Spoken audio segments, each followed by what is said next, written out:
these videos, just be sure to like, comment, subscribe, and all that good stuff. So I was listening to the Wu-Tang Clan today. Okay, if you know about the Double LP, the Wolf Wu Forever album, yeah, and they got a song called Better Tomorrow, which kind of triggered this video. Okay, so they got a song, and the chorus goes, "You can't party your life away, drink your life away, smoke your life away, fuck your life away, because your seeds were up the same way." And it's like that really triggered this video for me, because it's like, for one, when we do or don't do certain things, our little ones are watching. When we do or don't do certain things, our little ones are watching. And when I say little ones, I'm just talking about people that look up to us. You know, they could be your children, they could be your friends' children, they could be your little cousins.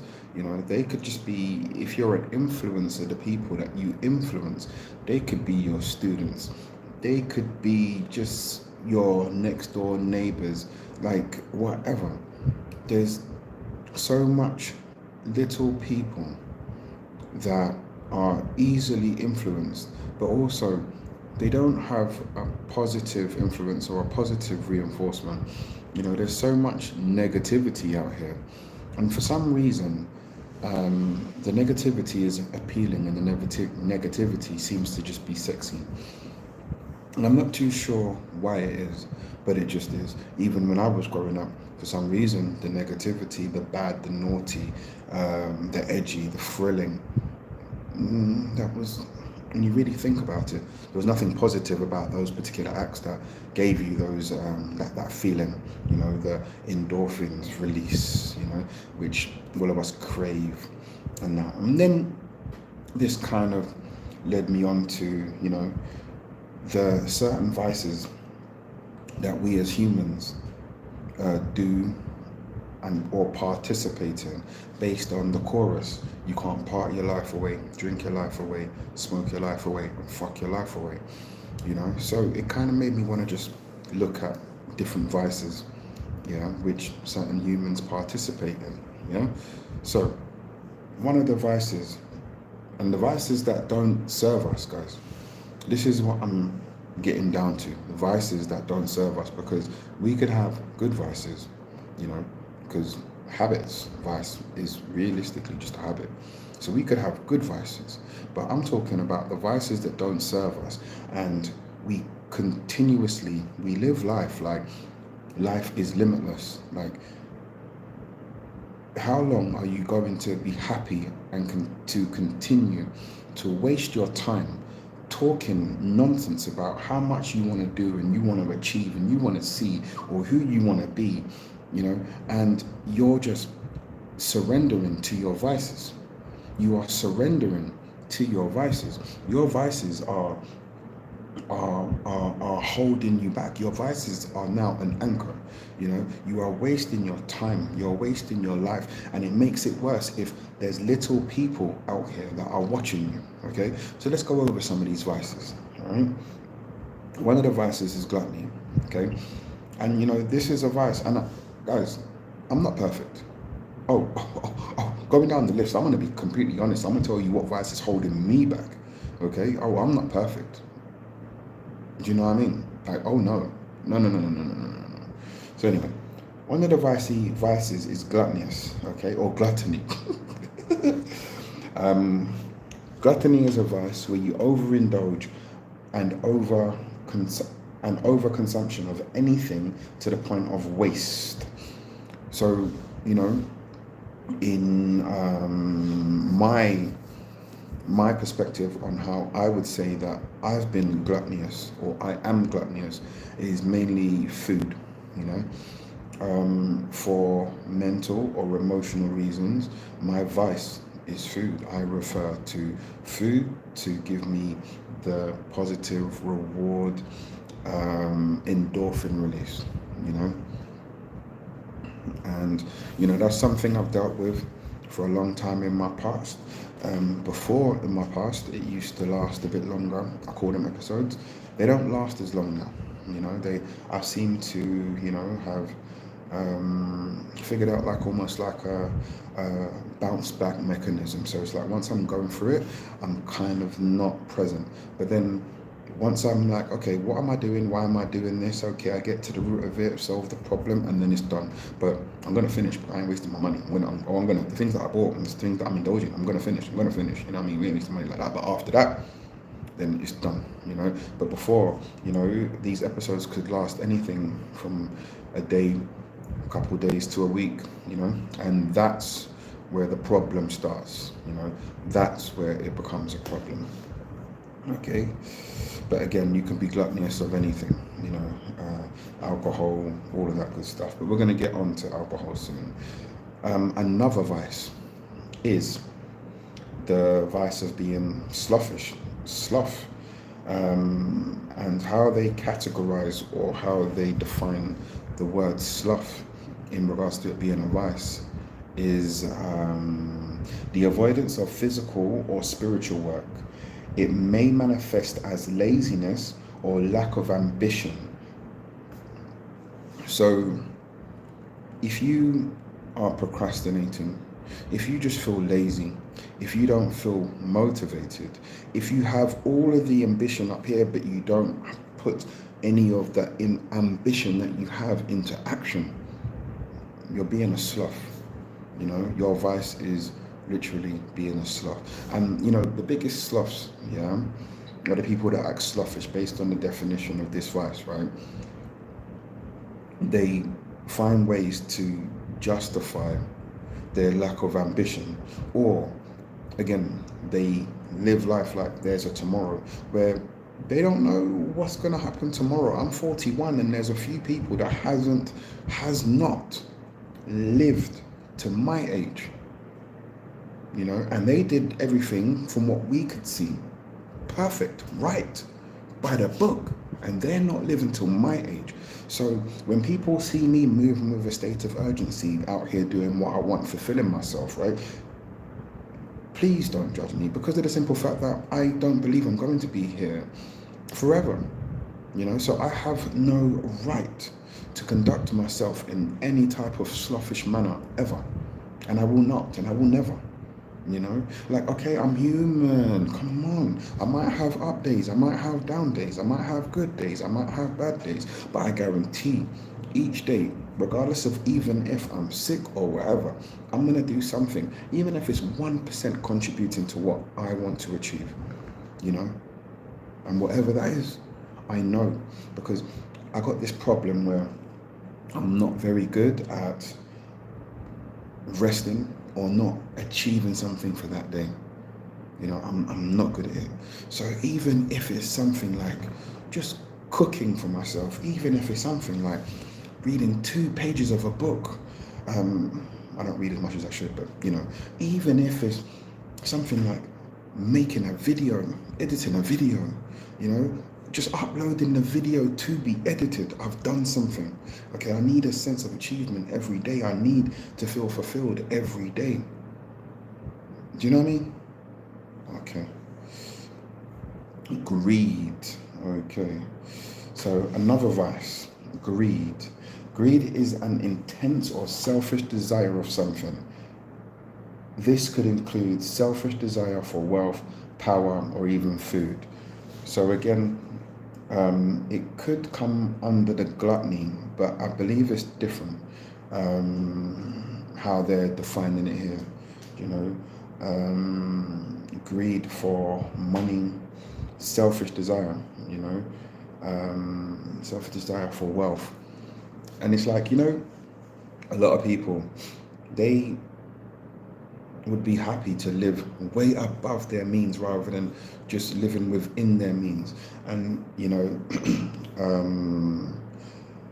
it's like, then there's this bit where it's so excessive that you can't do nothing with it, but you would rather hold on to it than help others with it. Do you know what I mean? Now, I totally get the concept of possession, okay?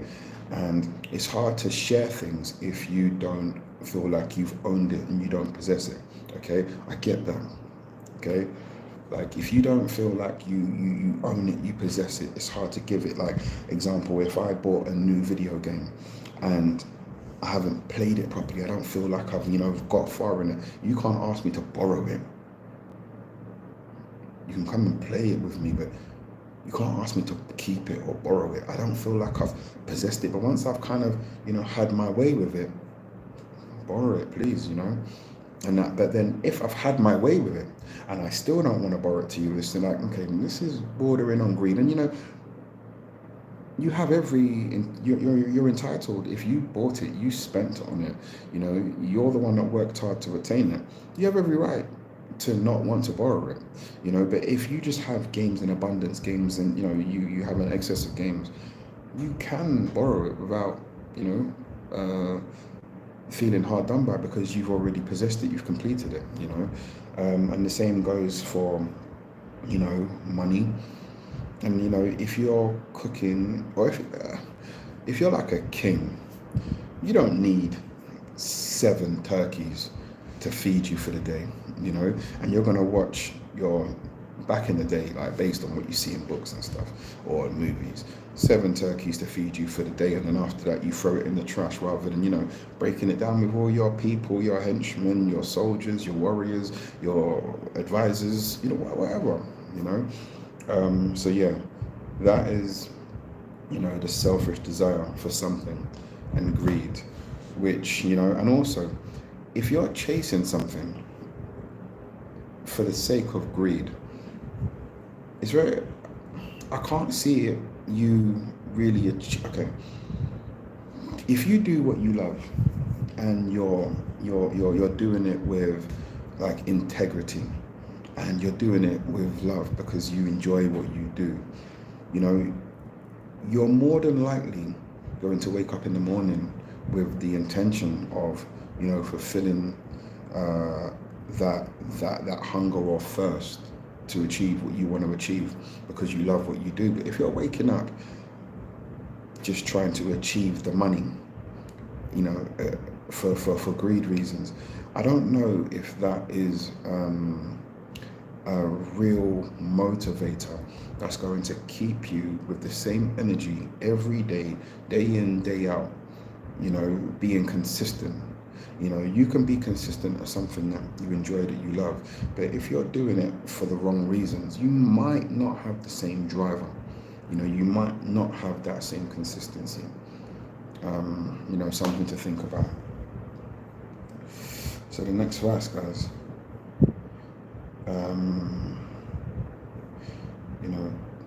Pride.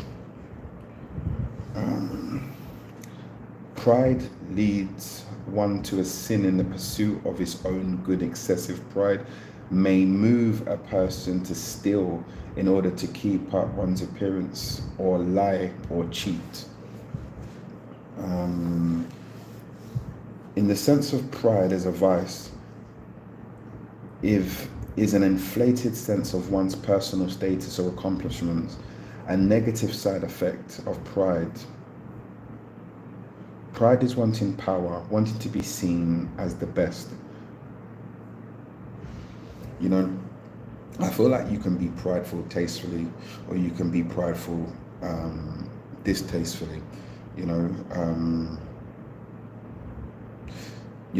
could also, for the sake of pride, cut off your nose to spite your face. There are times where you should have enough,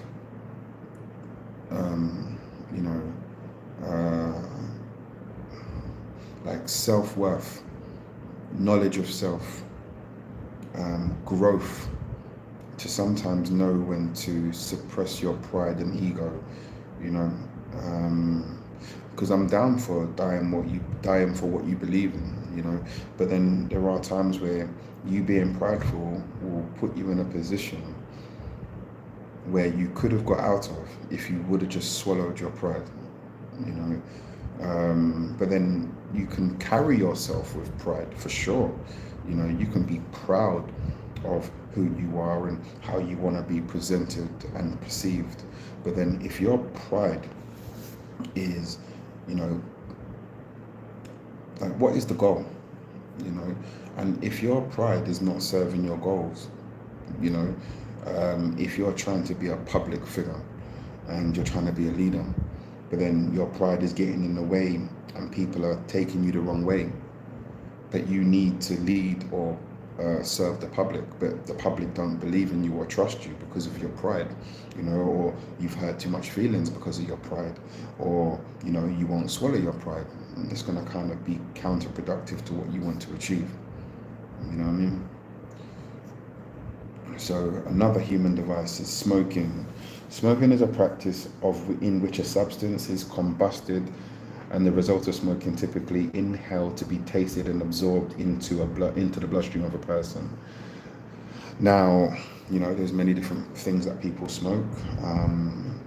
You know, they smoke tobacco, they smoke green, marijuana, herbs, you know, there's many different strains and whatever. I don't need to get into that. And now there's vaping. And yeah, again, there's some people that can smoke and can function, and there's some people that can smoke and can't function. And you know, if it serves you, it serves you. If it doesn't serve you, it doesn't serve you. I just believe it's that I don't want to be dependent on nothing. You know, I feel like the people that can't go a day without smoking, it's like you're being controlled, you know. And if you can't get that, then it alters your mindset, your energy, your attitude, your productivity. And for me, I cannot afford to have any type of control over me like that, you know. But you know, as long as it's done in a way where you're not being controlled, or it's manageable and you can still be productive, it is what it is, you know. But if it's affecting you, if it's affecting your energy, your productivity, your life, your mindset, how you are with people, because a lot of the times, a lot of people, when they're attached to these vices, yeah, they don't know how they're affecting other people around them. They don't know how they're treating other people around them. They don't know that sometimes they put their vices first before the people that they say that they care about, they love, do you know? Because if you need to wake up and the first thing you do is, you know, appease or, you know, quench your thirst or hunger for one of your vices, but then, you know, there's something that you could have been doing, you know, I just don't see that as a positive, you know, in my opinion. Okay. Alcohol. An alcoholic beverage is a beverage containing alcohol.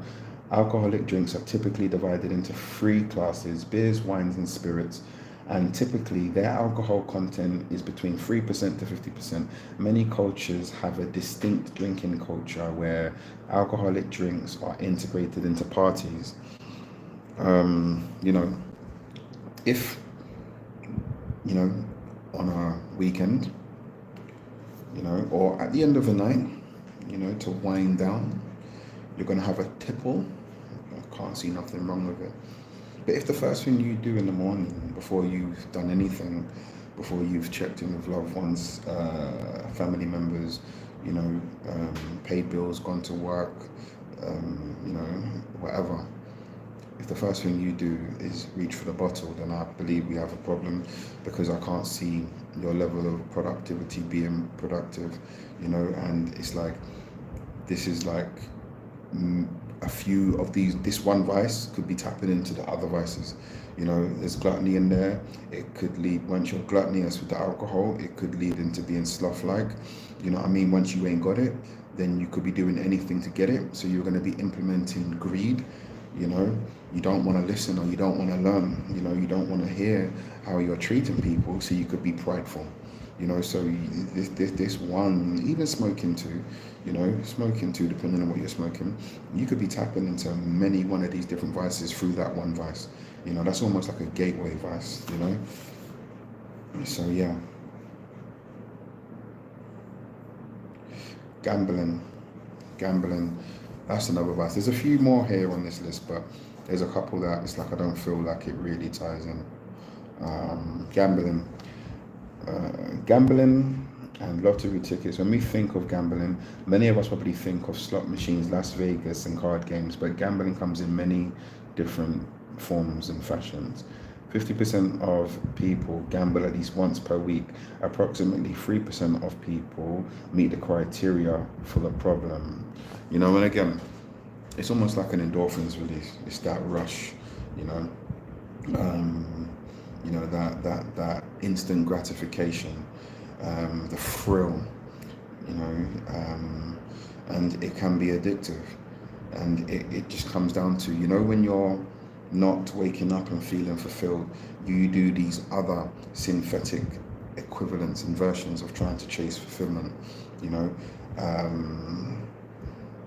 It's something that you can, sometimes from the comfort of your house, you can gamble. You're chasing this rush, this fulfillment. You can just gamble in your house. If you win, yes, you're on a high. But then once you win and you're on a high, you want to win again. It's just like the alcohol. It's just like if you're smoking drugs, and then you become gluttonous with it. And then once you're depressed and you're lacking motivation, then you act sloth-like. But then you want more money so you can feed your gambling habit, so you act greedy. And then when people try to tell you about it, then you act prideful. Do you see how through one vice, you're triggering off a few of these other vices? And another one that kind of leads into this is lust. Lust is a capital vice because it leads to other vices, like what I said: blindness and the loss of clear mind, perversion of the heart, rashness, inconsistency, and inordinate. Lust is an intense desire for physical, especially sexual gratification, while sexual attraction is normally part of a human experience.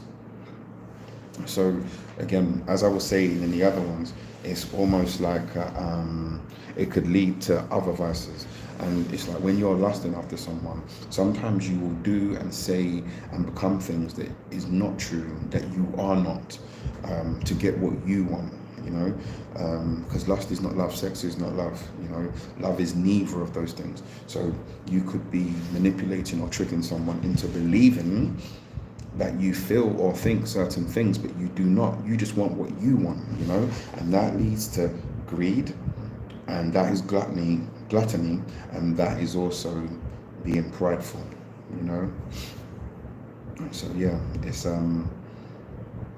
So again, it's that instant gratification that you get, which sometimes a lot of people, they do it for their own selfish self-esteem and ego, because if they're not feeling good, they're not feeling right, they feel low, so they need something that's going to raise their energy. I'm speaking from a man perspective, I cannot speak from a woman's perspective.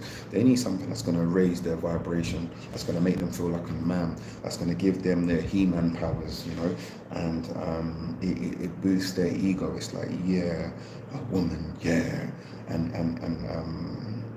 It's that is, again, if it's mutual lust, then it is what it is. We adults. But if it's a thing where you had to dupe an individual into believing that you felt a way so you can get what you want to boost your ego and your endorphins and all that, then that's wrong. That's wrong. So yeah. So in regards to, the vices, I'm pretty sure there's more, and if there's any more that you can think of, please leave the comments down below. But I'm just saying, like, if you're going to, it's just about being aware. If you're going to achieve anything, if you're going to, be the role model that the little people or anyone that looks up to you needs, especially in this day and age, you need to kind of check yourself and what vices that you surrender to, and are your vices elevating you or not? Because there's other positive vices, like some people training, that's a vice. Weights, that's a vice. They're mindful of what they eat, that's a vice. So it's like there's for every action there's an equal and opposite reaction. So you can counter a lot of these vices with an opposite reaction to it. It is what it is. A lot of this stuff is addiction, guys. Vices, addictions. So a lot of the times when you're addicted to something, it's like there's a hole there, and you're continuously just filling that hole. But then one way to curb addiction is to replace it with something else. Replace it with something else. And I can't tell you what to replace it with, but you need to replace it with something of equal value that gives you that same gratification, that same endorphins release, that same excitement, whatever it is. But that's up to you to have knowledge of self and to figure out exactly what you want and what you need, and also figure out the reason what has led to you taking on these vices so heavy to the point where it's debilitating you. So anyway, there's gluttony, sloth, greed, pride, smoking, alcohol, lust,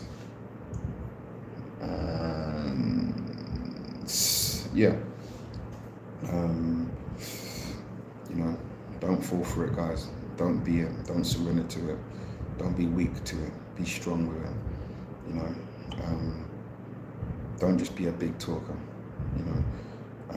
Fulfill your purpose, fulfill your dreams. We are not going to be here for as long as you guys think.